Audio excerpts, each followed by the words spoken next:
when we're impeaching Gachagua, we thought he would fade. Now we have Gachagua as the leader of the opposition. He has been inciting our constituent against the sitting members of parliament. Governing this country is not easy. William Ruto has tried his best. But sometimes some other things comes up which you don't know where they're coming from. Because what we have in this country is massive wastage of national resources. On the Kenya East can go down kidogo to another 70%. The larger mountain will split into two. And of course when you come to East, there is Rakanidi, there is Embu, there is Meru. One of the issues which will really determine the direction which this community will be able to take is if William Ruto nominate Professor Kindiki as his running mate come 2027. But you can take it to the bank. No one will defeat William Ruto in 2027. That guy is a political genius. My work is now to give space to the people who want to buy as the second member of parliament of this great constituency, Maara Constituency. I'm running for the gubernatorial position of Rakanidi County. We also was someone required to do his own political mathematics, you know, and I'm a professor in that. Okay, so I'm the man to beat in the politics of Rakanidi County.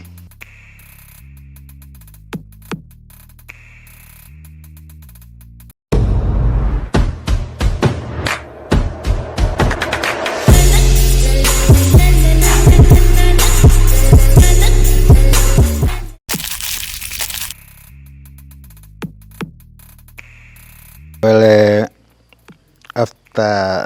let me go back to 2022, because 2022, the mountain politics was 99% only dominated by William Samoei Arap Ruto. UNDA party, the party on bottom up, pesa mfukoni. And within 2 years or thereafter, we have encountered two main phenomena within the country. And of course, the first one was the Finance Bill 2024, okay, which really changed the politics of this country with now the coming in of the Gen Zs. And of course, we all know how it ended. And then, of course, thereafter, we had the impeachment of the second deputy president of the Republic of Kenya, Mheshimiwa Rigathi Gachagua. Okay, and from that time, coupled with those two issues, the finance bill, the impeachment of Rigathi Gachagua, the politics of the mountain and the entire country has shifted.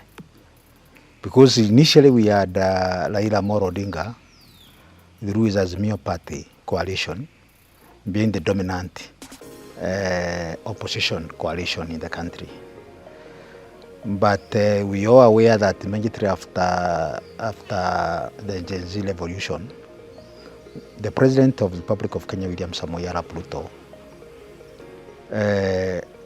came up with a broad-based government, whereby Raila Amolo Odinga, with his political party ODM, were incorporated in government.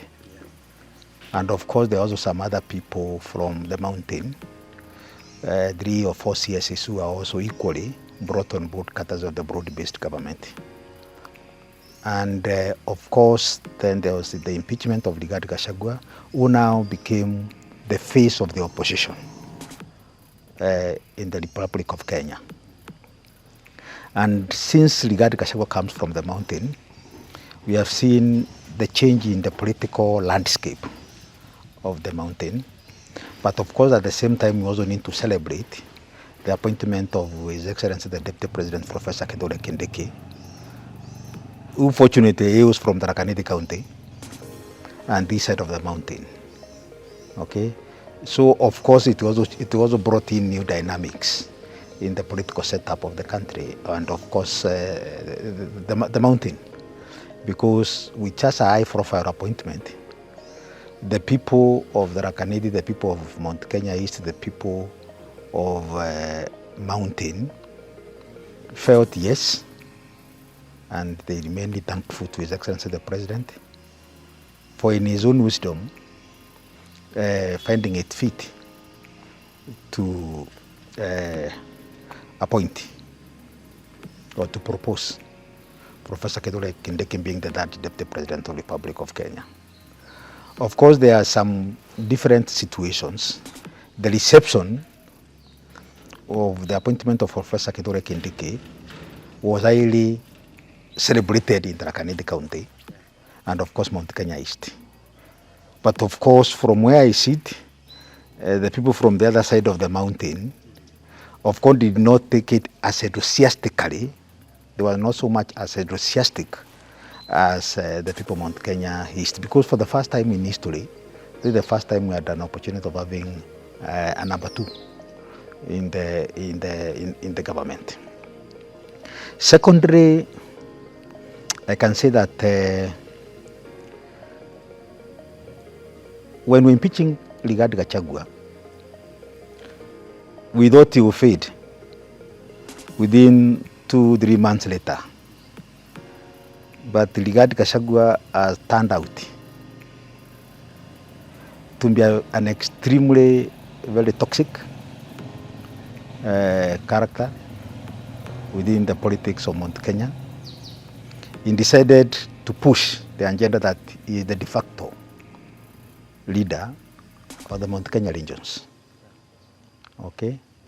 And his politics have been centered around the mountain.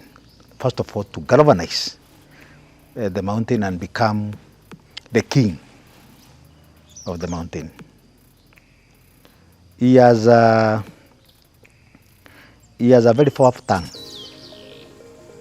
as we have all seen, coming up with cachet, coming up with serious, some serious political policies, which we can't deny. It have become part of the politics. Of course, he came up with this use of one term. He came up with this use of cousins now. He came up with the issues of in-laws, Semeji and ABCD. But what I want to say is he has really poisoned the mind of the people of the mountain. It is very easy to talk from an opposition point of view when you're outside government. And of course, it is not easy to defend the government of the day. It is not also equally easy as a sitting member of parliament, as a sitting leader, to defend a seat.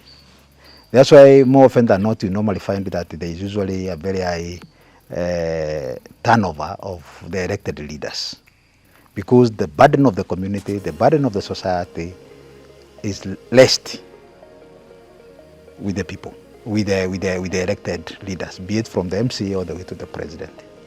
Okay? And it is very easy for a person from the opposition to come move around inciting people. Look, we were told about this, it did not happen. Look, we were told about these other things, it did not happen. Okay?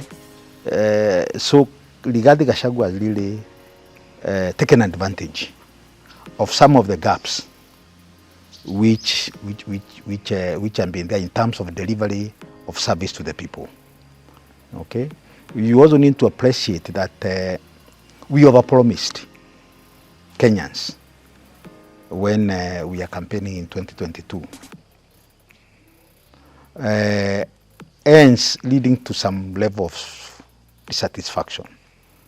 That we promised you'll be able to tackle the issue of health. And I'm happy to say that when SAI was introduced, it had its own normal hiccups. But of course, over time, the systems have stabilized.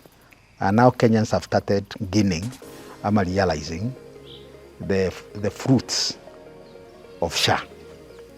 So yes, in conclusion, I would like to say that the impeachment of Gachagua changed the political landscape, not only in Mount Kenya, but in the entire Republic of Kenya.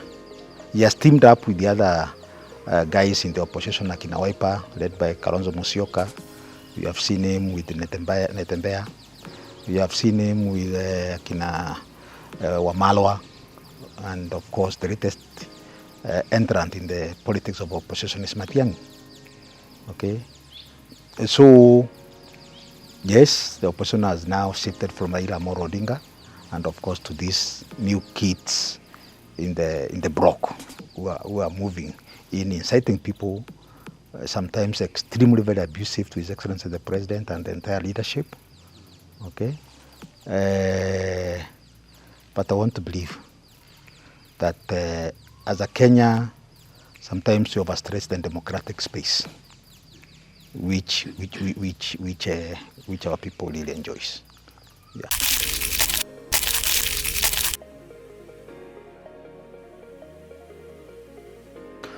Of course, after the impeachment, it's not good to hide our face in the glass.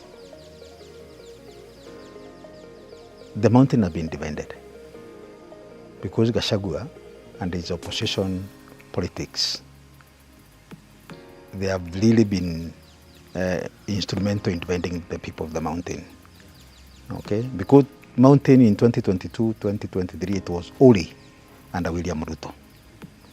Okay, these use of one term, there is a lot of there is some elements of dissatisfactions in terms of the expectations of our people, you know, because the expectation, like now this side, and I wanted to talk about that.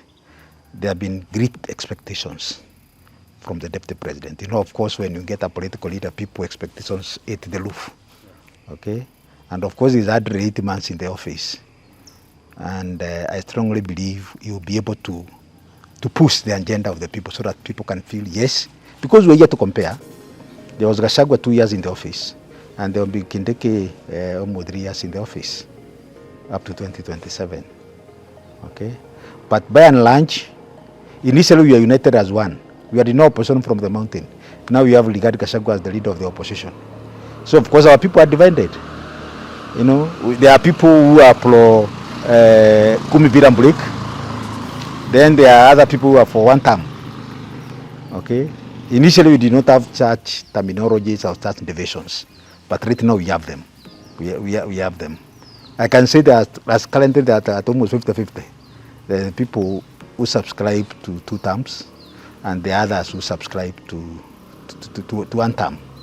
Okay. But of course, and in politics is quite long. I cannot really be able to say about 2027 how the situation will be at that particular time. But as at now, yes, there are 2 camps. 1 term and 2 term. Okay? Yeah.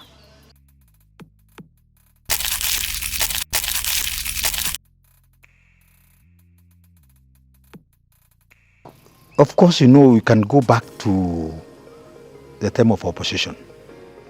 You know, from the opposition or the politics of opposition from the time of the one party rule, the time of Akina Kenneth Matiba, the time of Akina Jaramogi Oginga Odinga, you know, the time of Akina and other leaders who are there at that particular time. Okay. Whereby the mountain at that particular time were the major force in terms of the opposition politics against the leadership of the late President Daniel Toroitich Arap Moi. Okay, and of course after Moi exited, we were part of government for the following 20 years. 10 under Mheshimiwa Kibaki, His Excellency the President Kibaki, and of course some other 10 years under Uhuru Kenyatta. Okay, so for those 20 years, we have been part of government. Okay, and of course some more 2 years under William Ruto, we have been a part of government, because this government of William Ruto has a very big composition and ownership from the mountain. Okay, but with the coming of Rigathi Gachagua, he has brought in very toxic, extremely toxic, you know, politics in the mountain. That open incitement of the people. He has been inciting our constituent against the sitting members of parliament, leave alone the president. You know, akipitia hapa anaanza kusema wewe Kareke, wewe hii miaka 20 umekaa nini. You know, the politics of incitement, which have been led by this person in the name of Gachagua. So I can say as at now we are facing that toxic politics in the community around the mountain. We can give an example when Ligard came to Meru. Okay, of course he passed Ruchuka and he addressed the people with his one-term slogans, Nakapita. But when he went to Meru County, where it was his main destination, he really caused a lot of havoc. Starting with South here, North Meru town. We went to Mikindoli, where there was serious clash between the supporters of His Excellency the President, the supporters of Paul Wabuli, the media member of Parliament, and of course the supporters of Rigathi Gachagua and Medeka Lentoli, who had joined that camp. You know, he went to Bole Constituency and did almost 5-7 meetings, causing a lot of damage, even to the sitting member of Parliament. You know, inciting people. You know, it is very easy to incite. Kuongea mbaya. You know, and that is what he had really been capitalizing on. Of course, which we did not experience such politics for the entire period I've been in politics for the last 17, 18 years, now going to 20 years. Okay? Because we have been enjoying the tranquility and peace in being in government. Even right now you are in government, but now you are faced with opposition from within the mountain.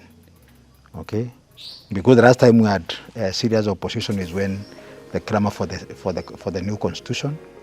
Okay, and of course during the time of the Moi rule. Okay, otherwise all these other years we have been used to being in government. You know, even now you are still in government, but now we have this poisonous person moving around the mountain and beyond. Yeah.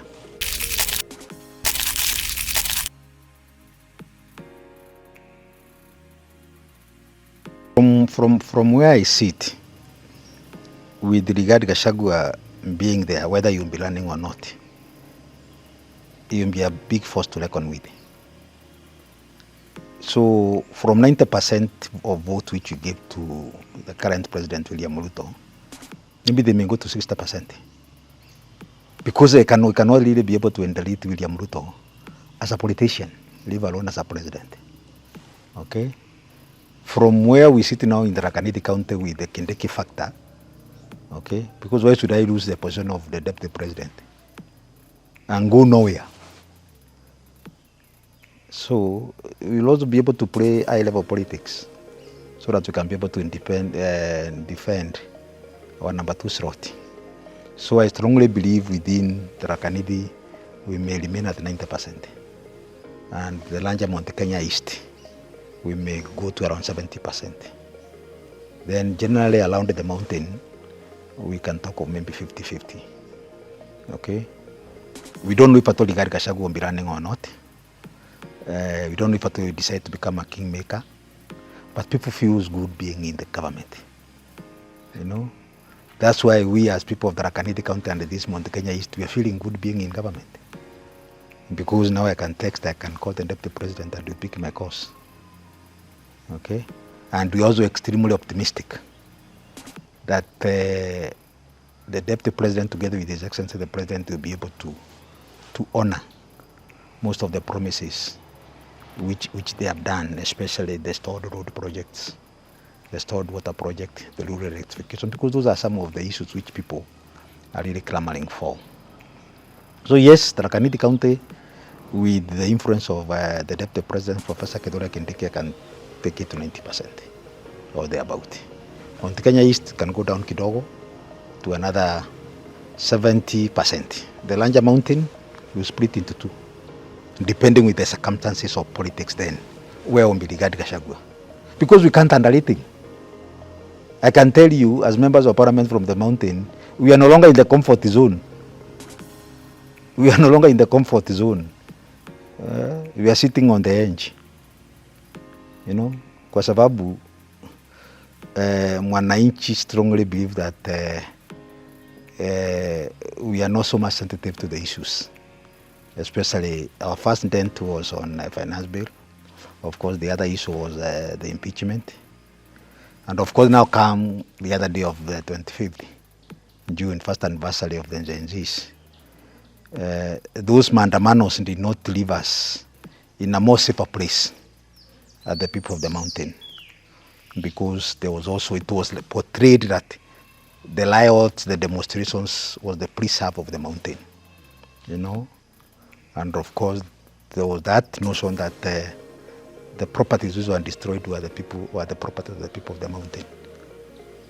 You know, everything politics comes in and play. But yote tisa, I strongly believe that His Excellency the President will be able to get this second term nationally. You know, he is a stout politician. He's also doing his own mathematics. 2022, he had this score in this particular region. Now 2027, you try to rearrange his matrix. You know, now with Papa being there, and we are optimistic that they will still be together. Okay, bringing the votes of Nyanza and Mbisindi and other areas, coast, northeastern, now it is solid under him. Okay, so there is very highly likelihood that there will be His Excellency the President to still get a second term. Now the question is, when he's getting a second term, where will be Kareke Mbiuki? You know, now that comes to the survival of your own space. Okay, so as he get a second space, then from where I also sit, you know, I will be able to ensure everybody now will be fighting for his own life. Okay, because the president has his own arithmetics at the national level. My arithmetics have been at this constituency called Maara, and now I'm expanding to the Rakanidi County. Okay, so now everybody will be left to pursue their own arithmetics, because our prayer is, as William Ruto get a second term, I also get elected in the position I'll be vying for as the governor of the Rakanidi County.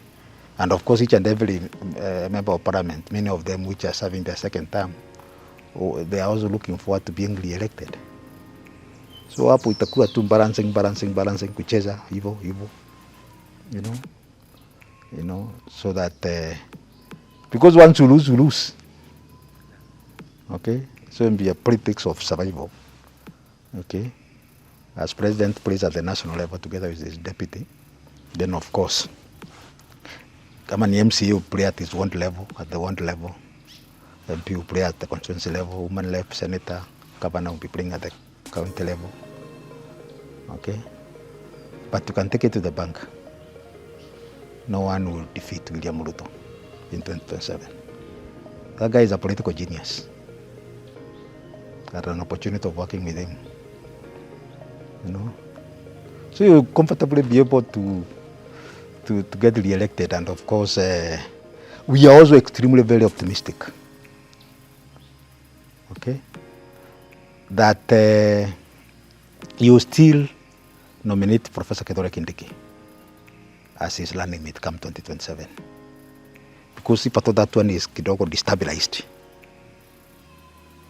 then it will make the politics of this place, the political landscape will also equally change in the Rakanidi, Mount Kenya East, and the entire mountain. So we have so many issues which will be a major factor. And one of the major factor in the Rakanidi County, this Mount Kenya East, the entire mountain, will be if William Ruto will be able to carry on with Professor Kindiki as his deputy president. And they are all indications that indeed you still carry on Professor Kindiki as his running mate come 2027. But if otherwise, of course, it will have some serious political dynamics, more so in this region of Mount Kenya East and the entire mountain. Yeah.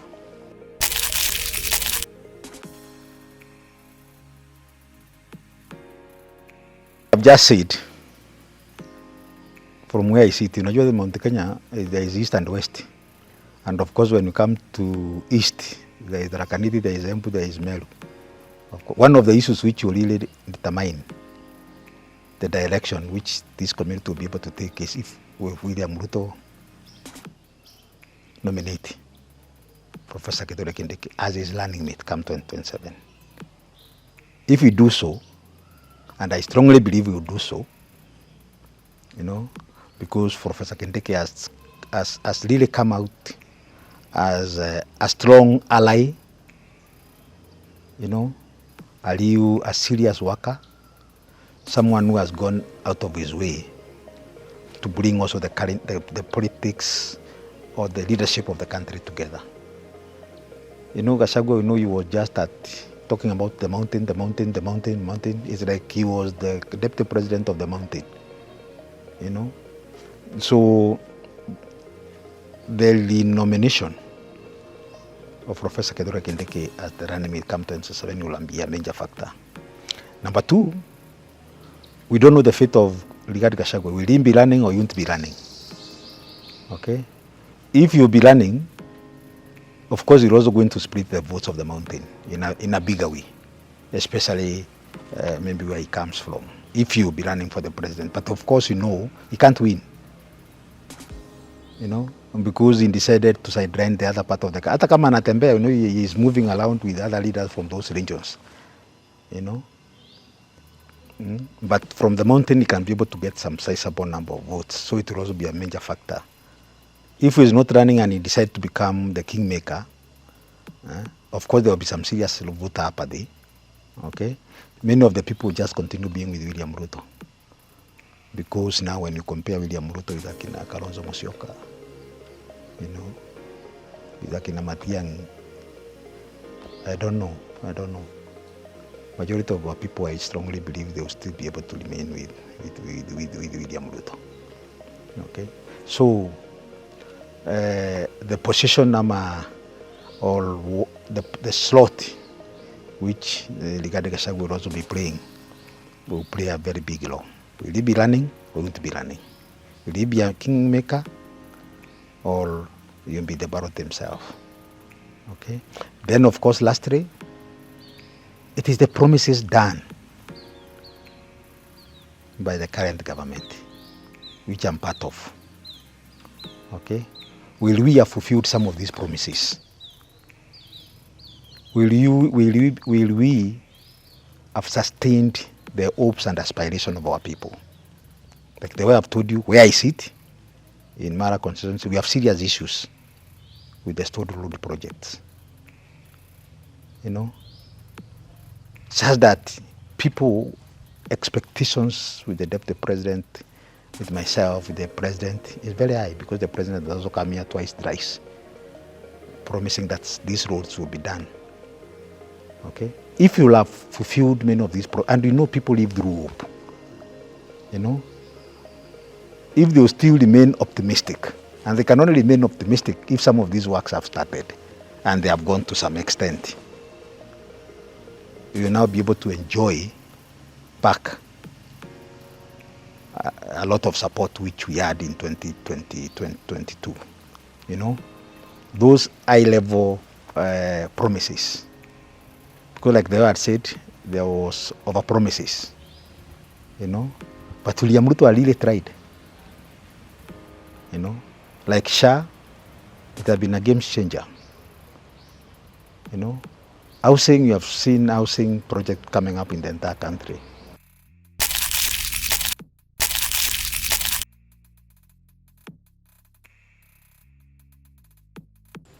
Of course, I'm serving my fourth and final term as a member of parliament. My work is now to give space to the people who want to vie as the second member of parliament of this great constituency, Maara Constituency. I'm running for the gubernatorial position of Nithi County. We also was someone required to do his own political mathematics, and I'm a professor in that. Okay, we're also reaching out to other allies, because even in county politics, there are lineups, because you cannot go man solo on the county politics. you find a team which you're going to align yourself with, to work with. So I'm the man to beat in the politics of Tharaka Nithi County.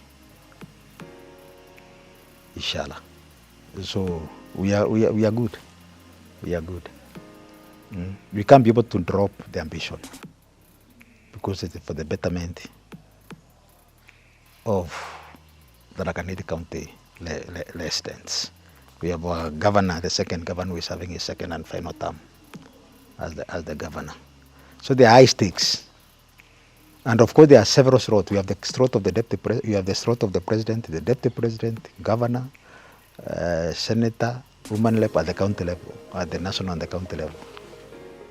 So my issue is we also need to ensure that there is equity. There is equity in the representation. Okay, each and every constituency needs to have its own plus minus fair share of opportunities, because we are one people of Tharaka Nithi County and we love each other. And of course, we have good working relationship with even the other aspirant, working closely. Hapa tuna vita, because as we also learn for the gubernatorial slots, we are also there to ensure that we also retain the position of the deputy president and the president of the Republic of Kenya, because we're also looking beyond 2032, beyond 2027. It will also become 2032. We are almost a bit away from the presidency. Why should we let it go? Okay, so yes, I'm the candidate to beat in this county.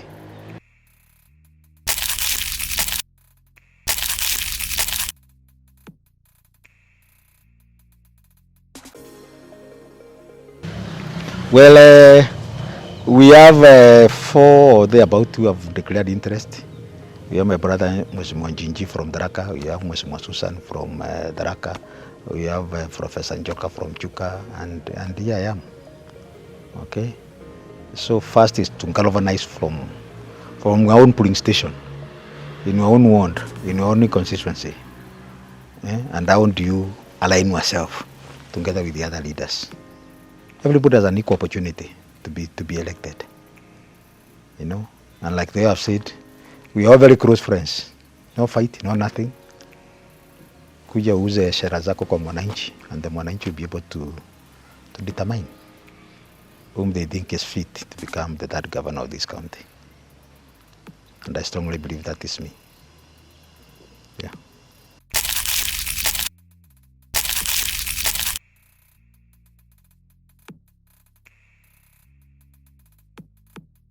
We can't talk about political parties now.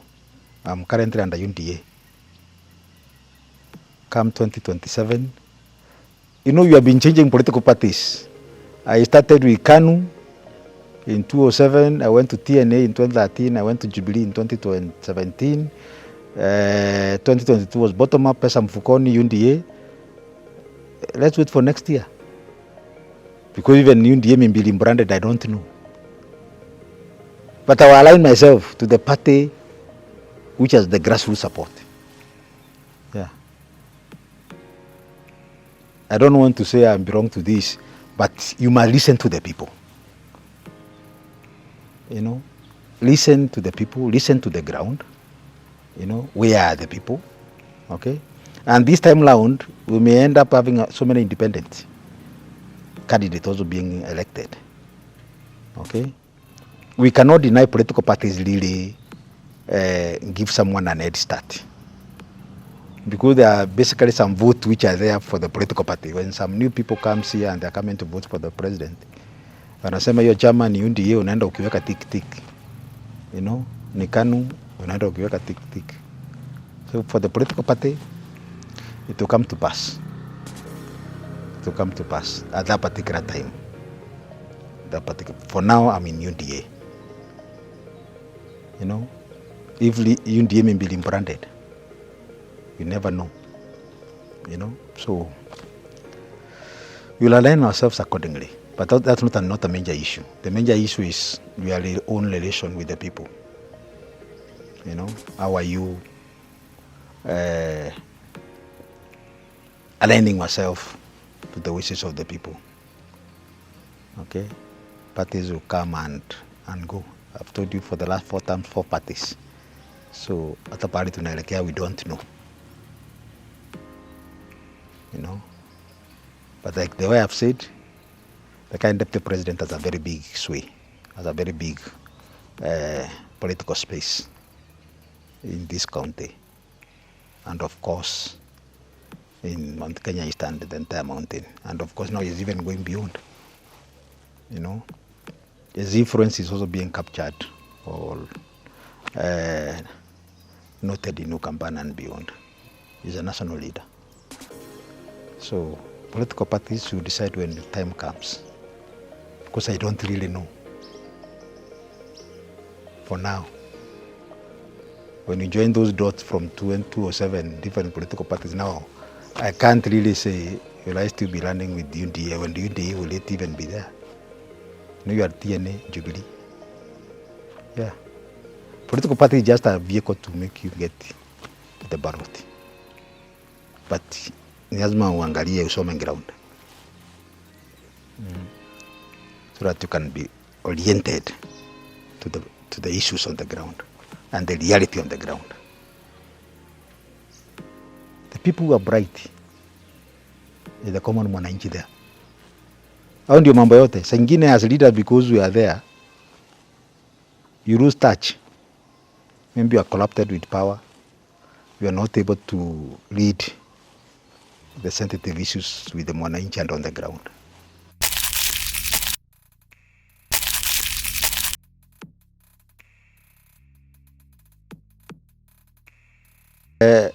To the people of the Nithi County, I want to say we are under the government of William Ruto and His Excellency the Deputy President Professor Kindiki. For now, we have high expectations from the current government, and this is our government. This is the government we voted for. And of course, when it comes to 2027 inaongelewa every time, it will come and go. But for now, we are in the government. We are part of this government. This is our government. So let us stick there, okay, so that we can really be able to get the fruits of being in government, you know, so that the issues we have been talking about can come to pass. Okay? Then when that time of politics comes, then we cross the bridge when we get there. Because the most unfortunate thing with Kenya, we start politics immediately the results are announced. You know? Then we completely lose focus. But as I end, I would like to say that governing this country is not easy. Governing this country is not easy. William Ruto has tried his best. But sometimes some other things comes up which you don't know where they're coming from. You know? When you see cases like that of Ojwang, how did it come? You know? When you see the issues of the current distractions which were all over, there was the intelligence. So, we also need to have a national dialogue as a people. And my prayer is that whoever will be elected in 2027, the first thing you do is to call for a national dialogue. Call the people who have been elected and even those who have lost and have a conversation. What do we do with these high levels of unemployment? The Ngenjis, they have all gone to school. But we have massive of students who clear school, colleges, universities each and every year. What do we do with this problem? We can't afford to bury our heads in the sand. No wonder we have this uprising. So we need to have an honest conversation. How do we fix this? How do we avoid wastage in government and corruption? Because those are some of the weighty issues which are also making delivery of service a bit of a challenge. We need to have serious austerity measures across all the arms of government. Because what we have in this country is massive wastage of national resources. If we can be able to fix that and work on only priorities, we can really be able to align this country for a better tomorrow. But as long as we have all the wastage which we have here in all arms of government, be it at the national and county government levels, personal interest override national interest. You want to go far. I wish Kenyans can become nationalist. Sometimes I normally say, do we need a caretaker government? Someone who has been sent by God to come and help us fix the systems. Because we're elected as the president, we're elected as the governor, the people below you, everybody wants a job. You end up also by employing, So we have a problem. Jimmy Wanjigi, sometimes back, he challenged the current opposition. As you seek this position of the presidency, what are your plans in the national debt? Ile mandeni Kenya iko nayo. What will you do about it? Because out of the budget of 4.2 trillion, which we even have for 25-26, almost $1 trillion is to pay debts.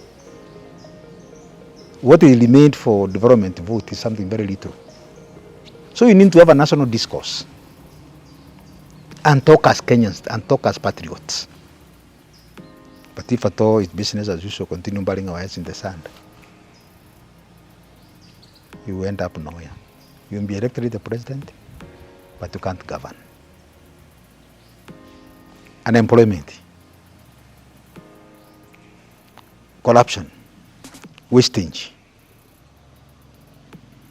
If we can be able to fix that,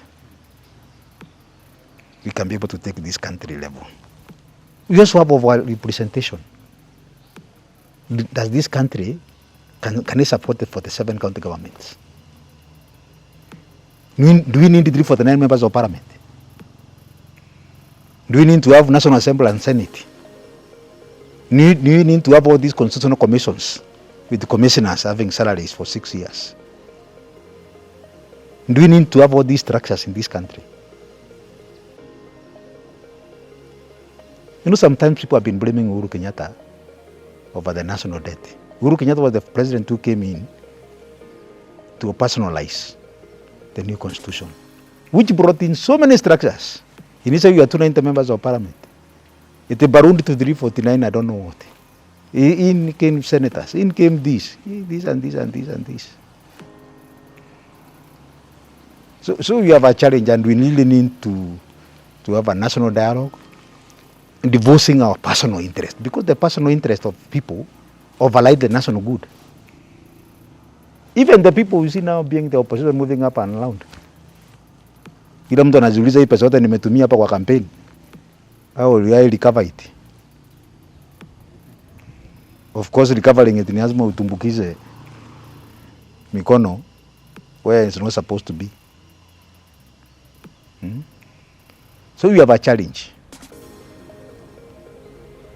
Sometimes it's funny trying to blame William Ruto for all this mess, or a sitting president or a governor. But we really need to revisit this constitution of ours for this country to move forward. When a company fails, it normally get a receiver manager, experts, to see if at all it can be reselected. This country also needs a receiver manager. an independent receiver manager to recalibrate for at least 7 years and lay some critical structures which can be able to take this country to the next level. But as at now, it's just business as usual. You know, there's a time I went back that President Uhuru Kenyatta said that we lose almost 2 billion in wastage and corruption every day, which is true. How can we fix that? Ule labda ametumbukiza mkono to the national resources is the one who was campaigning for you, is the one who is a shareholder in government. Wakati unaanza kumwambia toa mkono pale unatumbukiza, anaanza kiongea mbaya. You know? So to cut the long story short, we need to think about the wastage in government and be able to recalibrate the governance structure in this country. We need to go out of our way and have a way of fixing the unemployment in this country. Otherwise, you're still having all these problems with Gen Zs.